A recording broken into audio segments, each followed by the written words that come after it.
नमस्कार, म राजेश हमाल चुनावको पूर्व सन्ध्यामा यहाँहरूसँग उपस्थित भएको छु। खासै रमाइलो कुरा त केही पनि छैन। केही कुराहरू शेयर गरौँ भन्ने हेतुले उपस्थित भएको हो। यहाँहरूलाई थाहा नै छ, केही वर्ष यता र विशेष गरिकन केही दिन यता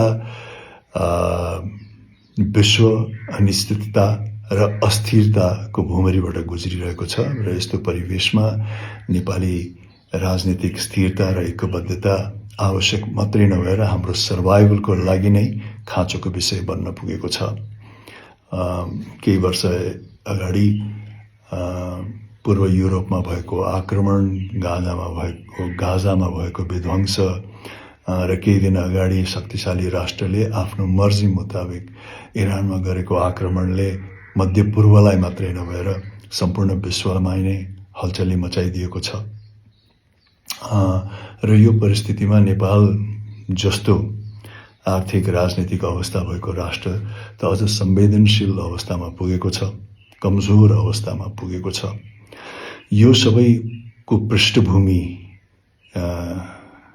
मा भोलि नेपाल चुनावमा जाँदैछ र यो चुनाव भदौ 23 र 24 गतेको घटनाले सिर्जना गरेको चुनाव हो र चुनावको पूर्व सन्ध्यासम्म आइपुग्दा पनि भदौ 23 मा भएको कहाली लाग्दो घटना र भदौ 24 मा भएको राष्ट्रिय सम्पदाको विध्वंस को जवाफदायिता नेपाली जनसमुदायमा अझ छर्लङ्ग साथ आइसकेको छैन। अझ भन्ने हो भने भदौ 23 र भदौ 24 गतेको घटना के ती आपसमा लिङ्क थिए त भन्ने कुराको चाहिँ नि स्पष्टीकरण पनि नेपाली जनता माझ अझ सकेको छैन र यही माहौलमा चाहिँ नि हामी भोलि चुनावमा जाँदैछौँ।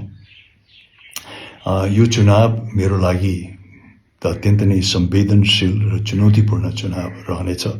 भोलि भोट गर्दाखेरि मेरो सामुन्ने एक हिसाबले चुनौती नै रहनेछ, किनकि हामी माझ हाम्रो छनौट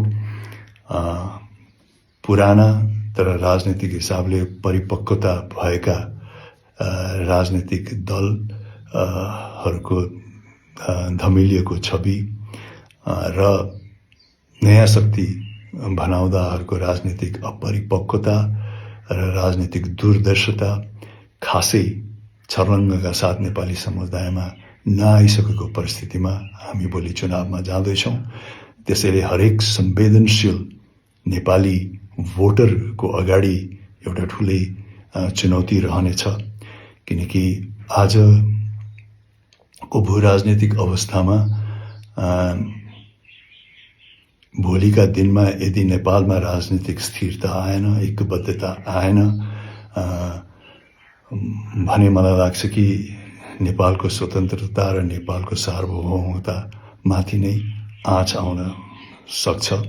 त्यसैले भोलि हामी भोटर्सहरूले असाध्यै संवेदनशीलताका साथ र असाध्यै सुझबुझ पुर्याएर जुन आजको दिनसम्ममा पनि हामीमा निहित शक्ति भोलि हामी कसलाई हस्तान्तरण गर्दैछौँ र भोलि ती व्यक्तिहरूले अहिलेको असाध्यै डगमगाएको विश्व राजनीति अवस्थामा नेपालको स्थान र नेपालको परिस्थितिलाई कसरी अगाडि बढाउनुहुन्छ भन्ने कुरालाई चाहिँ एकदमै गहिराईसँग सोचेर हामीले चुनाव गर्नुपर्नेछ, किनकि अहिलेको अन्तर्राष्ट्रिय राजनीतिमा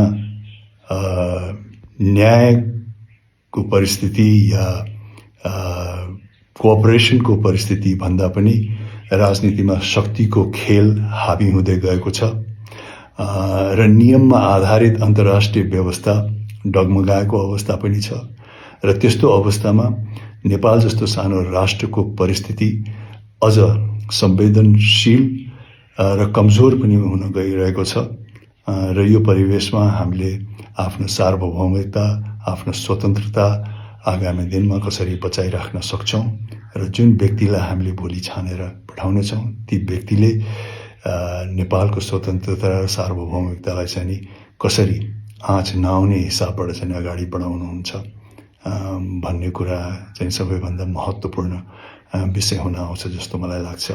त्यसकारण सम्पूर्ण भोटर्समा मेरो विनम्र आग्रह छ, कुनै किसिमको दबाव या प्रेसरमा नरहिकन, भहकाउमा नरहिकन एकदम आजको यो परिवेशलाई चाहिँ नि आफ्नो दिमागमा राखेर नेपालको परिस्थिति र नेपालको संवेदनशीलतालाई कसरी जोगाउन सकिन्छ भन्ने हेतुले नै कृपया भोलि भोट गर्नुहोला। हाम्रो अगाडि छनौट त्यति सजिलो छैन, चुनौतीपूर्ण छ। त्यसकारण सुझबुझका साथ र असाध्यै सचेत भएर हामीले आफ्नो भोटिङ प्रक्रियालाई कायम गर्नु छ।